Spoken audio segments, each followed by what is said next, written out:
Ngasisu mayamgidamak anaba wari ama puduna lakjari. Wari asigi mamingna MLA. Aduga wari si ibirakpina Pujala Mabam. Tasingna ay mayamgidama wari ani di pasaningmani. Adubo ay isagi thabak mayam amasu tawu maramna matamsi tasingna fangzade. Adubo wari si mayamgi khalaga nongma kalaga nongma hapsage. Masida mayamna warau biroi haina sukhalli. Hazi wari si hauzaраglage mayam punna taminarasi. Mamli torokpa misu kaya chanadaba ILP gi yamna irangkan batalagni police kaya na lambida check kana tawri. Hey kamo haidi ko khama yadro namai duda napsilawro lebaki irangna kanbaga kaidano gari du khamlaga manungdagi bodyguard la kaino angang ama misu mangum mandagum tawba chari itattatpa mana. Sir karino aikoina hon pirido udro mi masak khara yengbiu. Police aduna yam sauna machin khumi haiduna angang adubu chingtholaga phuge tawri gari manungdagi laurei. Oi namina na palido kari unabano noigi misida urise selni ne hairaga nupadu yam sauna prapra kumtharakli aduga magi begtagi lising chapi bandan khara lauthoraklaga policing adula langsile. Sia mi masak khangdaba sari kanano masak khangbro aisa kanano khangbro. Policing ado paisa mayamdu ubada nupadu masak khangibra khangdabra. Sorry sir aikoi khangjaudre. Nupadu sauna hairagli. Hey noina theliba vidyap hariba symbol do masung tana thadatpa ngamba MLA Henry Lamabam haido kanano khangdraba male ne noi. Ikpik kai urina. Asa kaya dano ne aidi ngasaidagi police ko ibaningi aduga BDF ka kunaw noina so. BDF aduna sir akhoi di guard kam to yauduna lakpasida khangaudre la iba gari sakta siga. Wai du tabada Henry magi tokege ko manba gari ama mako ichak sauba mathun isum sumba duda yengli adu hairagli. Apangsa masi gari se aina tongisi karigino nang maram khangbro ha khangdi hayune. BDF sing du kidana tumilai. Henry magi gari manungdagi AK-47 lamuk sangma ma lauthorakli aduga BDF sing du gi makokta namli. Aina pairibo potsi angangi sana poto nati khangaba mandi khara malandabe yai aduga aina gari sida la isigi maram noina kamdongna khangne noidi kadai da gari puri yu yonma gari lakpra yu thakpa mi lakpra migi machinda sangsilaga sut madam namaga yathi madam namdana leirabanina akhoi gumba isona tharakpa laigi masagi magun khangadro. Henry do rajniti tawbagi haunabi khadangdi thadaba sule lepte mana piriba basan mayam do BDF sing do maya ka khaitari. Aina gari fazaba leidana sumba gari tongaga miyamgi seba tawriba mayam se masina su aibu mayamna MLA Henry haina sega kaina chalini khangaba. BDF amana kaino paisa mayam side lising sapi ngatani chasu sanadana. Henry mamitu faina yenglaga hai gadha lising sapi paiba mi haibase wa loirabani crorepati ni ne khangaba apang angang noina khangba pona teko amana mu hairagli kaideno chataba mayam sibo. Henry na aina mayam gi seba tawnaba na thambasi angaktani ado moigi Narendra Modi haibra haipa saba makuta power pairena hero saba kando aduda sindokpada darya tawdana leiringai khangaudre ada change tawudre masina niko aina hoji lising sapigi mapu orise sidana te khangaba aigi toilet tarani leirise khangjelo lising chapi ngakta thamise. BDF tuna ha kariba. Henry na babagi toilet mamagi toilet pabungi toilet pasogi toilet pupugi toilet totogi toilet toilet singse sel ngaktani hairaliba mayam du tabada Henry gi mayumdo khanging bopolakki. Henry amuk sairagli sel hairisisu ataina teko lising chapini udro se aina seli sariba cost singse kaya pi khangbro ha khangbro noi. BDF amana sir khangsadi noidi kaidi khanganige se Africa gaido tazarabo noibo. BDF tuna tare negro me am leibado hoi mani ꯑꯗꯨꯗ ꯂꯩꯕ ꯀꯩ ꯅꯨꯡꯁꯥꯁꯤꯡꯗꯣ ꯑꯗꯨꯗꯒꯤ ꯑꯈꯟꯅꯅ ꯁꯤꯡꯅꯔꯤꯅꯤ ꯁꯦ ꯅꯣꯏꯒꯨꯝꯕ 10,000ꯗꯒꯤ ꯍꯦꯟꯅ ꯇꯥꯡꯉꯤ ꯕꯤꯗꯦꯐꯁꯤꯡꯗꯣ ꯍꯦꯟꯔꯤꯅ ꯉꯥꯡꯉꯤꯕ ꯃꯌꯥꯝꯗꯣ ꯇꯥꯅꯤꯡꯗꯕ ꯑꯃ ꯌꯥꯎꯔꯦ ꯁꯨꯝ ꯉꯥꯡꯗꯅ ꯂꯩꯕꯗꯒꯤ ꯑꯗꯣ ꯁꯔꯁꯦ ꯀꯩ ꯂꯝꯒꯤ MLAꯅꯣ ꯍꯦꯟꯔꯤ ꯂꯃꯥꯕꯝ ꯍꯥꯏꯁꯦ ꯇꯥꯗꯤ ꯇꯥꯈ꯭ꯔꯦ ꯍꯦꯟꯔꯤ ꯃꯀꯣꯛꯇꯣ ꯃꯥꯒꯤ ꯈꯨꯗꯣꯝꯕꯤꯗꯨꯅ ꯍꯣꯠꯂꯒ ꯌꯥꯝ ꯃꯨꯟꯅ ꯋꯥꯈꯜ ꯊꯥꯗꯕ ꯃꯥꯜꯂꯤ ꯃꯥꯒꯤ ꯃꯑꯣꯡꯗꯣ ꯑꯗꯨꯒ ꯌꯥꯝ ꯆꯝꯅ ꯍꯥꯏꯔꯛꯂꯤ ꯑꯩꯁꯤ ꯍꯟꯗꯛꯀꯤ ꯂꯥꯛꯏꯕ ꯇꯥꯝꯁꯤꯗ MLA ꯄꯥꯏꯗꯧꯔꯤꯕ ꯅꯨꯄꯥꯅꯤ ꯌꯨ ꯈꯪ ꯃꯥꯏ ꯄꯣꯏꯟ ꯕꯤꯗꯦꯐꯁꯤꯡꯗꯨ ꯌꯥꯝ ꯉꯛꯅ ꯃꯃꯤꯠ ꯃꯅꯥꯗꯣ ꯇꯤꯡꯉꯛ ꯌꯦꯡꯅꯗꯨꯅ ꯂꯩꯔꯦ ꯑꯗꯨꯒ ꯑꯃꯅ ꯅꯣꯛꯂꯒ ꯍꯥꯏꯔꯛꯂꯤ ꯑꯣꯍꯣ MLAꯁꯨ ꯑꯣꯏꯗꯕ ꯅꯪꯅ MLAꯅꯤ ꯀꯥꯏ ꯍꯥꯏꯕ ꯁꯣꯝꯁꯦ ꯉꯁꯤꯗꯤ ꯍꯋꯥꯏ ꯆꯥꯕ ꯇꯥꯔꯦꯀꯣ ꯂꯥꯛꯏꯕ ꯇꯥꯝꯁꯤꯗ MLA ꯑꯣꯏꯅꯤ ꯍꯥꯏꯗꯥꯏꯅꯦ ꯂꯥꯂꯥ ꯅꯅꯝꯗꯤ ꯇꯠꯇꯧꯔꯦ ꯅꯪ ꯑꯗꯨ ꯍꯥꯏꯔꯒꯥꯏꯅ ꯀꯤꯕꯤꯕꯖꯥ ꯅꯠꯇꯦ ꯌꯥꯝ ꯐꯤꯡꯅ ꯃꯌꯥ ꯆꯤꯛꯂꯒ ꯎꯔꯤꯗ ꯑꯣꯟꯁꯤꯜꯂꯒ ꯍꯥꯏꯔꯛꯂꯤ ꯍꯩ ꯑꯂꯨ ꯆꯠꯂꯣ ꯐꯣꯟ ꯄꯨꯔꯛꯑꯣ ꯃꯥꯏ ꯃꯣꯗꯤ ꯍꯥꯏꯗꯨ ꯀꯣꯜ ꯇꯧꯒꯦ ꯁꯥꯂꯥ ꯕꯤꯗꯦꯞ ꯊꯥꯗꯠꯀꯦꯕ ꯉꯁꯤ CMꯗꯨꯁꯨ ꯑꯩꯅ ꯅꯨꯡꯉꯥꯏꯅꯤꯃ ꯋꯥꯍꯩꯗꯨ ꯇꯥꯕꯗ ꯃꯌꯥꯝꯗ ꯁ꯭ꯋꯥꯏ ꯂꯥꯎꯈ꯭ꯔꯦ ꯀꯤꯕꯅ ꯅꯠꯇꯦ ꯁꯔ ꯑꯩꯈꯣꯏꯕꯨ ꯑꯝꯇ ꯉꯥꯛꯄꯤꯌꯣ ꯑꯩꯈꯣꯏ ꯁꯔ ꯀꯅꯥꯅꯣ ꯃꯁꯛ ꯈꯪꯖꯍꯧꯗ꯭ꯔꯦ ꯁꯤ ꯍꯥꯏꯔꯒ ꯍꯦꯟꯔꯤꯒꯤ ꯃꯈꯣꯡꯗ BDF ꯃꯌꯥꯝꯗꯣ ꯁꯥꯡꯅ ꯇꯤꯡꯊꯣꯛꯂꯒ ꯈꯨꯔꯨꯝꯂꯤ ꯑꯗꯨꯅꯤꯗꯅ ꯑꯩ ꯀꯅꯥꯅꯣ ꯈꯪꯉꯤꯗꯅ ꯅꯪ ꯁꯔ ꯆꯠꯄꯤꯌꯣ ꯌꯥꯔꯅꯤ ꯑꯩꯈꯣꯏꯕꯨ ꯑꯝꯇ ꯉꯥꯛꯄꯤꯌꯣ ꯉꯁꯥꯏꯅ ꯑꯗꯨꯃꯥꯏꯅ ꯅꯣꯔꯃꯦꯜ ꯑꯣꯏꯔꯗꯤ ꯐꯩꯗꯅ ꯑꯩꯈꯣꯏ ꯃꯇꯨꯡꯗ ꯁꯔꯕꯨ ꯃꯁꯛ ꯃꯨꯟꯅ ꯈꯪꯒꯅꯤ ꯃꯇꯝ ꯌꯥꯝ ꯃꯥꯡꯍꯟꯈ꯭ꯔꯦ ꯋꯥꯔꯧꯕꯤꯅꯨ ꯁꯔ ꯑꯩꯈꯣꯏꯗꯤ ꯍꯩꯀ꯭ꯔꯨ ꯃꯅꯥꯗ ꯌꯣꯝꯃꯤꯕ ꯇꯣꯂꯣꯞꯁꯤꯅ ꯏꯇꯨ ꯏꯆꯥ ꯊꯛꯆꯔꯤꯕꯅꯤ ꯁꯔ ꯍꯦꯟꯔꯤ ꯃꯈꯨꯠꯇꯨ ꯊꯤꯜꯂꯒ ꯍꯣꯏꯗ ꯀꯩꯝꯇ ꯋꯥꯒꯅꯨ ꯅꯣꯏꯁꯨ ꯑꯩꯅ ꯍꯟꯗꯛ ꯇꯣꯂꯣꯞ ꯍꯦꯟꯒꯠꯍꯟꯗꯣꯏꯅꯤ ꯍꯦꯟꯒꯠꯍꯟꯕꯇ ꯅꯠꯇꯦ ꯅꯤꯡꯊꯧ ꯑꯣꯏꯍꯟꯗꯣꯔꯤꯕꯅꯤ ꯑꯩ ꯌꯧꯔꯒꯦꯀꯣ ꯑꯁꯨꯝꯅ ꯍꯦꯟꯔꯤ ꯈꯣꯏ ꯍꯦꯛ ꯆꯠꯈꯤꯕꯒ BDFꯁꯤꯡꯗꯨꯅ ꯏꯃꯥꯏ ꯁꯤꯔꯝꯅꯤꯗ ꯀꯌꯥꯝ ꯄꯋꯥꯔ ꯂꯩꯕ ꯃꯤꯅꯣ ꯄꯣꯈꯥꯏꯔꯒ ꯁꯤꯔꯝꯅꯤꯗ ꯑꯃꯅ ꯑꯃꯨꯛ ꯍꯥꯏꯔꯛꯂꯤ MLA ꯑꯣꯏꯗ꯭ꯔꯤꯉꯩ ꯄꯥꯏꯔꯤꯕ ꯄꯋꯥꯔꯁꯤꯒ ꯑꯣꯏꯔꯗꯤ ꯄ꯭ꯔꯤꯊꯤꯕꯤꯁꯦ ꯃꯊꯛ ꯃꯈꯥ ꯑꯣꯟꯗꯧꯔꯤ BDF ꯑꯃꯅ ꯑꯃꯨꯛ ꯍꯥꯏꯔꯛꯂꯤ ꯅꯍꯥꯟꯁꯨ ꯕꯖꯥꯔꯗ ꯌꯥꯝ ꯃꯤꯇꯤꯡꯒ ꯇꯧꯍꯧꯕꯅꯤ ꯁꯦꯜꯒ ꯌꯦꯟꯗꯅ ꯌꯥꯝ ꯐꯩ ꯍꯥꯏꯌꯦ ꯀꯩ ꯂꯝꯒꯤꯅꯣꯗꯤ ꯈꯪꯗ꯭ꯔꯦ ꯃꯈꯥꯔꯣꯝꯗꯩꯅꯤ ꯍꯥꯏꯌꯦ ꯃꯃꯤꯡꯁꯨ ꯑꯗꯨꯝ ꯆꯠꯄꯅꯤ ꯃꯁꯤ ꯃꯤꯒꯤ ꯌꯥꯝ ꯈꯜꯂꯦ ꯍꯥꯏꯅꯦ ꯀꯥꯟꯅꯗꯦ ꯃꯥ ꯁꯣꯏꯗꯅ ꯚꯣꯠ ꯀꯥꯅꯤ ꯗꯥꯎꯕꯨ ꯌꯥꯔꯗꯤ ꯑꯩꯈꯣꯏꯁꯨ ꯂꯣꯇ꯭ꯔꯤ ꯐꯥꯎꯗꯣꯏꯅꯤ ꯍꯧꯖꯤꯛꯇ ꯃꯥꯅ ꯍꯥꯏꯔꯝꯗꯥꯏ BDF ꯑꯩꯈꯣꯏꯁꯤ ꯅꯤꯡꯊꯧ ꯑꯣꯏꯍꯟꯅꯤꯅ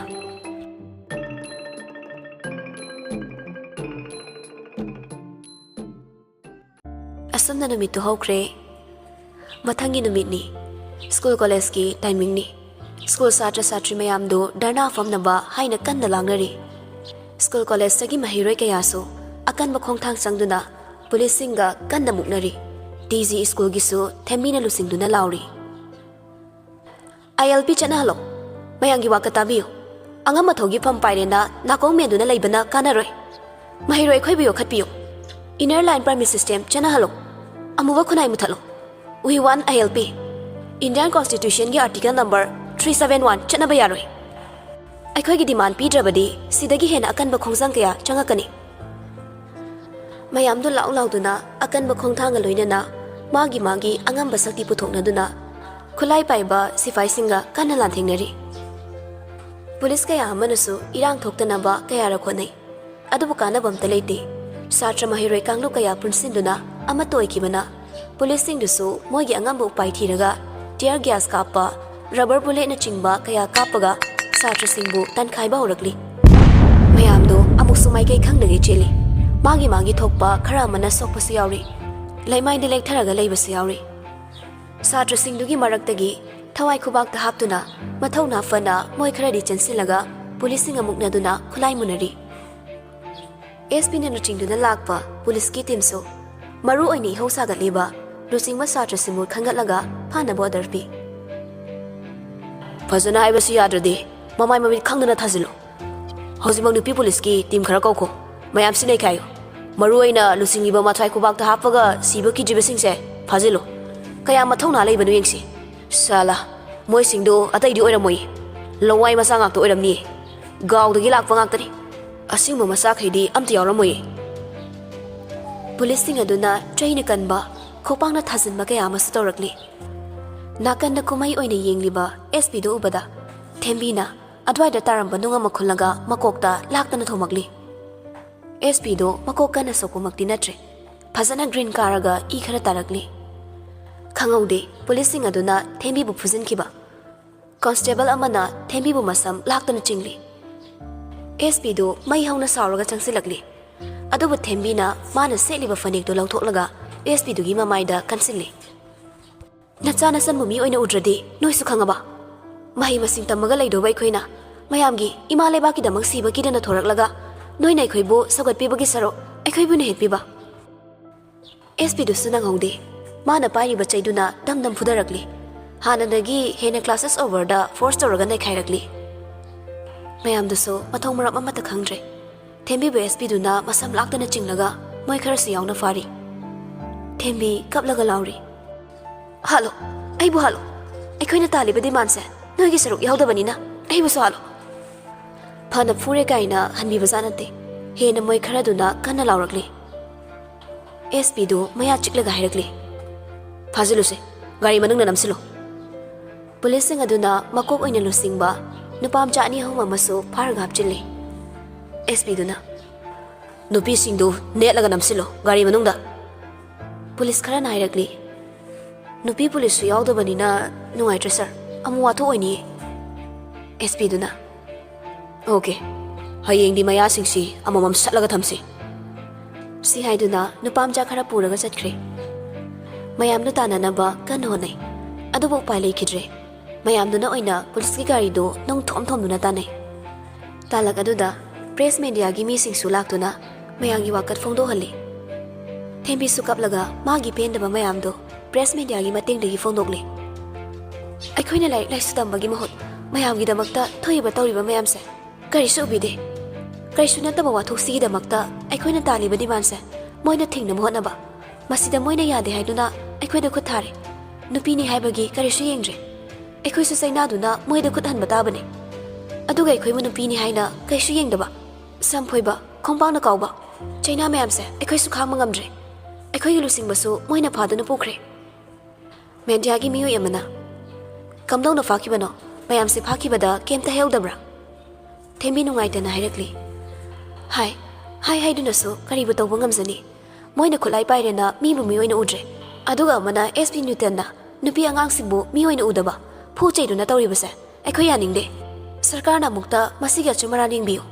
ꯀꯩꯁꯨ ꯂꯩꯇꯕ ꯑꯦꯁꯄꯤ ꯃꯥꯅ ꯈꯨꯠ ꯈꯔ ꯍꯜꯂꯦ ꯍꯥꯏꯕꯒꯤ ꯑꯩꯈꯣꯏꯕꯨ ꯑꯗꯨꯛ ꯇꯝꯊꯤꯅ ꯑꯣꯠꯄ ꯅꯩꯕ, ꯃꯁꯤ ꯃꯔꯨꯑꯣꯏꯕ ꯃꯊꯛ ꯊꯣꯡꯕ ꯑꯣꯊꯣꯔꯤꯇꯤꯁꯤꯡꯅ ꯌꯦꯡꯕꯤꯌꯨ꯫ ꯗꯦꯃꯣꯀ꯭ꯔꯦꯁꯤ ꯆꯠꯂꯤ ꯍꯥꯏꯔꯤꯕ ꯂꯩꯕꯥꯛꯁꯤꯗ ꯑꯩꯈꯣꯏꯕꯨ ꯑꯁꯨꯛ ꯇꯝꯊꯤꯅ ꯁꯤꯐꯥꯏꯁꯤꯡꯅ ꯅꯩꯍꯠꯂꯤꯕꯁꯦ, ꯏꯁꯥꯒꯤ ꯍꯛꯄꯨ ꯃꯨꯟꯗꯨꯅ ꯈꯨꯠꯂꯥꯏ ꯄꯥꯏꯔꯦ ꯍꯥꯏꯅ ꯅꯩꯍꯠꯄꯤꯕ, ꯃꯁꯤꯗꯤ ꯌꯥꯔꯣꯏ꯫ ꯂꯩꯕꯥꯛꯁꯦ ꯃꯤꯂꯤꯇꯔꯤ ꯔꯨꯜꯗ ꯆꯠꯂꯁꯤ ꯍꯥꯏꯔꯤꯔꯥ? ꯈꯨꯠꯂꯥꯏ ꯄꯥꯏꯕ ꯂꯥꯟꯃꯤꯅ ꯄꯥꯜꯂꯒꯦ ꯍꯥꯏꯔꯤꯕ꯭ꯔꯥ? ꯑꯦꯁꯄꯤ ꯅ꯭ꯌꯨꯇꯟ ꯌꯥꯝ ꯊꯨꯅ ꯃꯥꯅ ꯐꯥꯈꯤꯕ ꯃꯤꯁꯤꯡ ꯄꯨꯔꯛꯂꯒ ꯅꯨꯄꯤꯁꯤꯡ ꯐꯨꯕꯒꯤ ꯂꯥꯜꯂꯦ ꯍꯥꯏꯖꯍꯟꯕ ꯑꯣꯔ ꯁꯁꯄꯦꯟꯁꯟ ꯑꯣꯔꯗꯔꯒꯤ ꯄꯅꯤꯁꯃꯦꯟꯠ ꯄꯤꯕꯤꯌꯨ꯫ ꯃꯌꯥꯝꯗꯨ ꯃꯥꯒꯤ ꯄꯦꯟꯗꯕ ꯀꯌꯥ ꯐꯣꯡꯗꯣꯛꯅꯔꯤ꯫ ꯇꯥꯂꯛ ꯑꯗꯨꯗ ꯍꯦꯟꯔꯤꯁꯨ ꯂꯥꯛꯂꯒ ꯂꯩꯕꯥꯛꯀꯤ ꯃꯔꯝꯗ ꯀꯥꯟꯅꯔꯕ ꯄꯥꯎꯇꯥꯛ ꯀꯌꯥ ꯑꯃ ꯄꯤꯗꯨꯅ ꯋꯥ ꯀꯌꯥ ꯉꯥꯡꯂꯤ꯫ ꯃꯌꯥꯝꯗꯨꯒꯤ ꯄꯨꯛꯅꯤꯡꯕꯨ ꯆꯤꯡꯁꯤꯜꯂꯗꯨꯅ ꯍꯦꯟꯔꯤꯕꯨ ꯃꯤ ꯈꯨꯗꯤꯡꯅ ꯃꯌꯥ ꯀꯥꯕ ꯃꯈꯩ ꯌꯦꯡꯗꯨꯅ ꯂꯩꯔꯤ꯫ ꯍꯦꯟꯔꯤꯁꯨ ꯑꯁꯣꯛꯄ ꯃꯌꯥꯝꯗꯨ ꯆꯪꯁꯤꯜꯂꯒ ꯌꯦꯡꯂꯤ꯫ ꯑꯗꯨꯒ ꯃꯥꯅ ꯂꯨꯄꯥ 10 ꯆꯞꯄꯤ ꯑꯃ ꯂꯧꯊꯣꯔꯛꯂꯒ ꯍꯩ ꯆꯠꯂꯣ, ꯚꯦꯟꯅ ꯂꯨꯄꯥ ꯄꯤꯕꯗꯣ 10ꯗ ꯂꯩꯔꯧꯁꯤ꯫ ꯎꯔꯤꯅ ꯀꯩꯅꯣꯗ ꯕꯣꯁ, ꯍꯧꯖꯤꯛ ꯃꯇꯝꯁꯤꯗꯕꯨ ꯂꯨꯄꯥ ꯍꯥꯏꯁꯤꯕꯨ ꯀꯩꯅꯣ? ꯂꯨꯄꯥ ꯄꯤꯕ ꯄꯣꯠ ꯂꯩꯇꯦ꯫ ꯍꯦꯟꯔꯤ ꯃꯃꯤꯠꯇꯣ ꯈꯥꯅ ꯌꯦꯡꯂꯒ ꯆꯠꯂꯣꯗꯤ ꯀꯣꯛ ꯆꯠꯂꯣ, ꯂꯥꯛ ꯄꯤꯕ꯭ꯔꯥ ꯀꯩꯅꯣ ꯍꯦꯛꯇ ꯂꯩꯔꯛꯎ꯫ ꯁꯤꯌꯥ 10ꯁꯤꯅ ꯂꯥꯛ ꯀꯌꯥ ꯁꯥꯒ ꯇꯧꯔꯤꯕꯣꯏꯔꯦ? ꯍꯦꯟꯔꯤ ꯁꯥꯎꯅ ꯃꯥꯒꯤ ꯄꯣꯀꯦꯠꯇꯒꯤ ꯂꯨꯄꯥ 1000 ꯆꯞꯄꯤ ꯕꯟꯗꯜ ꯑꯃ ꯂꯧꯊꯣꯔꯛꯂꯤ꯫ ꯑꯗꯨꯒ ꯂꯪꯁꯤꯜꯂꯤ꯫ ꯁꯦ, ꯅꯪ ꯁꯦꯜ ꯌꯥꯝ ꯄꯥꯝꯗꯥꯏꯅꯦ? ꯐꯔꯦꯗ, ꯊꯤ ꯆꯥꯝꯅꯕ ꯑꯣꯏꯒꯦ, ꯏꯁꯤꯡꯅ ꯏꯁꯤꯡ ꯇꯥꯡꯕꯅꯦ꯫ ꯑꯁꯨꯝꯅ ꯃꯌꯥꯝꯗꯨ ꯍꯦꯟꯔꯤꯅ ꯋꯥꯈꯜ ꯅꯨꯡꯉꯥꯏꯅꯕ ꯋꯥ ꯀꯌꯥ ꯍꯥꯏꯗꯨꯅ ꯀꯔꯝꯅ ꯈꯣꯡꯊꯥꯡꯁꯤ ꯆꯪꯅꯤ ꯍꯥꯏꯅ ꯇꯥꯟꯅꯔꯤ꯫ ꯉꯥꯏꯍꯥꯛ ꯂꯩꯇꯅ ꯚꯛꯇꯤꯁꯨ ꯂꯦꯞꯇꯦ꯫ ꯃꯈꯨꯠ ꯑꯅꯤ ꯂꯣꯟꯅꯗꯨꯅ ꯑꯉꯥꯡ ꯈꯪꯗꯦ ꯑꯍꯜ ꯈꯪꯗꯦ ꯃꯥꯅ ꯇꯧꯔꯤꯁꯤ꯫ ꯍꯦꯟꯔꯤꯅ ꯕꯦꯅꯦꯠ ꯑꯃ ꯇꯧꯔꯒ ꯊꯦꯝꯕꯤꯒꯤ ꯃꯈꯨꯠ ꯈꯨꯅꯝꯗꯨ ꯅꯞꯂꯤ꯫ ꯅꯥꯕꯨꯗꯤ ꯅꯥꯔꯝꯃꯅꯤ, ꯑꯗꯨꯕꯨ ꯎꯄꯥꯏ ꯂꯩꯇꯦ꯫ ꯁꯦ, ꯑꯩꯅ ꯅꯣꯡꯃꯗꯤ ꯁꯣꯏꯗꯅ ꯃꯈꯥ ꯇꯥꯔꯔꯣꯏ꯫ ꯊꯦꯝꯕꯤ ꯍꯦꯟꯔꯤꯗ ꯑꯃꯨꯛ ꯌꯦꯡꯂꯤ, ꯑꯃꯨꯛꯁꯨ ꯅꯣꯛꯂꯤ ꯍꯦꯟꯔꯤꯒꯤ ꯃꯑꯣꯡꯗꯣ꯫ ꯊꯦꯝꯕꯤ ꯌꯥꯝ ꯇꯞꯅ ꯍꯥꯏꯔꯛꯂꯤ꯫ ꯁꯥꯔ꯫ ꯍꯦꯟꯔꯤꯅ ꯀꯥꯏꯗꯦ ꯁꯥꯔꯅꯣ, ꯀꯀꯥꯔ ꯃꯥꯃꯔ ꯀꯧ, ꯇꯥꯏꯉꯣ ꯀꯧꯒꯦꯁꯨ ꯀꯧ꯫ ꯑꯁ ꯁꯥꯔꯗꯤ ꯍꯟꯁꯨ ꯍꯟꯅꯨꯗꯅ꯫ ꯏꯕꯦꯝꯃ, ꯑꯩꯁꯦ ꯐꯔꯁꯨ ꯐꯠꯇ꯭ꯔꯁꯨ ꯑꯉꯥꯡ ꯅꯠꯇꯤꯌꯦ꯫ ꯂꯩꯕꯥꯛ ꯑꯃꯕꯨ ꯉꯥꯛ ꯁꯦꯟꯅꯕ MLA ꯀꯥꯏꯗꯨ ꯑꯣꯏꯗꯣꯔꯤꯕꯅꯤ, ꯑꯗꯨꯅ ꯀꯀꯥꯔ ꯃꯥꯃꯔ ꯀꯧ꯫ ꯊꯦꯝꯕꯤꯁꯨ ꯅꯣꯛꯃꯤ ꯇꯧꯔꯒ ꯍꯣꯏꯗ ꯀꯀꯥ ꯍꯦꯛ ꯀꯧꯔꯒ ꯂꯣꯏꯔꯦ ꯀꯩꯅꯣ ꯍꯦꯟꯔꯤ ꯑꯃꯨꯛꯁꯨ ꯃꯌꯥꯝꯗꯣ ꯑꯣꯟꯁꯤꯜꯂꯒ ꯃꯈꯨꯠ ꯑꯅꯤꯗ ꯂꯣꯟꯅꯔꯒ ꯑꯩꯅ ꯀꯔꯤꯒꯨꯝꯕ ꯄꯣꯠꯁꯦ ꯍꯦꯛ ꯀꯥꯕꯒ MLAꯒꯤ ꯄꯋꯥꯔ ꯍꯦꯛ ꯄꯥꯏꯕꯒ ꯂꯩꯕꯥꯛꯁꯦ ꯃꯊꯛ ꯃꯈꯥ ꯑꯣꯟꯊꯣꯛꯀꯦ ꯌꯦꯡꯉꯨ ꯃꯣꯏꯅ ꯎꯁꯤꯠꯇꯕ ꯌꯥꯔꯣꯏ ꯉꯁꯤꯁꯨ SP ꯃꯆꯥ ꯃꯁꯨ ꯈꯨꯠ ꯄꯨꯅꯥꯎ ꯃꯣꯏꯅ ꯎꯁꯤꯠꯂꯝꯗ꯭ꯔꯦ ꯑꯩꯅ ꯃꯇꯝ ꯈꯔꯒꯤ ꯇꯨꯡꯗ ꯃꯌꯨꯝ ꯃꯩ ꯊꯥꯗꯣꯛꯀꯅꯤ ꯁꯤ ꯈꯛꯇ ꯅꯠꯇꯕ ꯂꯩꯕꯥꯛꯀꯤ ꯃꯔꯤ ꯂꯩꯅꯕ ꯀꯌꯥ ꯑꯃꯁꯨ ꯉꯥꯡꯂꯕ ꯇꯨꯡꯗ ꯍꯦꯟꯔꯤ ꯆꯠꯅꯕ ꯃꯌꯥꯝꯗꯒꯤ ꯕꯤꯗꯥꯏ ꯂꯧꯔꯤ तसेंग हेनरीसी मी खरा अमना मा तसेंग MLA नि हाइना ले खरा अमनसु नत्ते हाइना खंगनबनी हाइबा खंगली थेंबी हेनरी दा ओनसिलागा कका हयिंग सु लाकपियो को लाकतोइनी आइगी पुंसी से नंगिनी थेंबी ममी लाउथोलागा हा आइना हाइदी मयामगी कथोलबा पुंसीनी हाइबा असी हाइरगा यांगलोंगदना खुरमलगा चटख्रे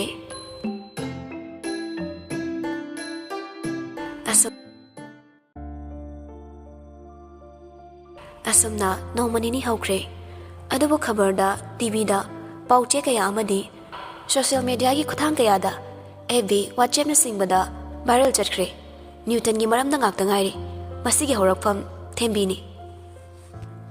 ngasi phawbana न्यूटन कनागी मफमदा सुनोन जरक्ट्रे मरम असिना लेबाकी रांगदे माबो सात्रगी ऑर्गेनाइजेशन सिंग अमदी लुसिंगबा सिंगना मयामदा लाले हाइनबा कया रखाई अदुबु न्यूटन मरिंगजेन खाबगी जाता